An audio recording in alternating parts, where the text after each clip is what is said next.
ఆరోగ్యంగా ఉండాలంటే ప్రాణాయామం చేయమని చెప్తూ ఉంటారు కదా!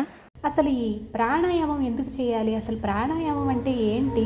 అని చాలామందికి డౌటు. ప్రాణాయామం అంటే గాలిని పీల్చి, ఆ గాలిని లోపల కొద్దిసేపు బంధించగలిగి, తర్వాత నెమ్మదిగా బయటకు వదలాలి.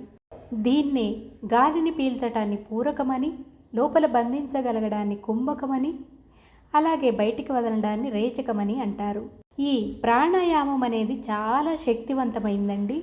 మన ఆయు ప్రమాణం, మన రెప్పపాటులను బట్టి, అలాగే మన ఉచ్ఛ్వాస నిశ్వాసలను బట్టి, మన నోటి నుండి వచ్చే వర్ణ సంఖ్యలను బట్టి నిర్ణయించబడుతుందట.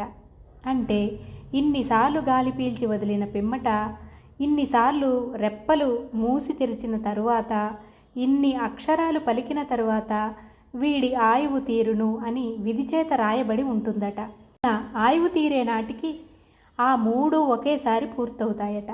అందుకే మన ఋషులు గాలిని పీల్చి కుంభకములోనే నిలిపి అనేక సంవత్సరములు రెప్పపాటు లేకుండా మౌనంగా తపస్సు చేసేవారట. ఆ తపస్సు చేసినంత కాలము వారి ఆయుష్ నిలిచి ఉండేదట. ఇంతటి శక్తి ఉంది ప్రాణాయామానికి. మనం శుద్ధమైన గాలిని పీల్చుకున్నప్పుడు ఆ గాలి అనేది లోపలికి వెళ్ళి లోపలున్న అన్ని రకాల మలినాలను కూడా కార్బన్ డైఆక్సైడ్ రూపంలో బయటకు పంపించి వేస్తుంది. ఆ విధంగా మన శరీరం అనేది కూడా శుద్ధమవుతుంది. మనము అటువంటి తపస్సు చేయలేకపోయినా రోజు కొంత సమయమైనా ప్రాణాయామ సాధన అనేది చేస్తే ఎటువంటి రోగాలనైనా కూడా అదుపులో పెట్టుకొని ఆరోగ్యంతో జీవించవచ్చు. ఇప్పుడు మీకు అర్థమైంది కదా ప్రాణాయామం అనేది ఎందుకు చేపిస్తారు అని.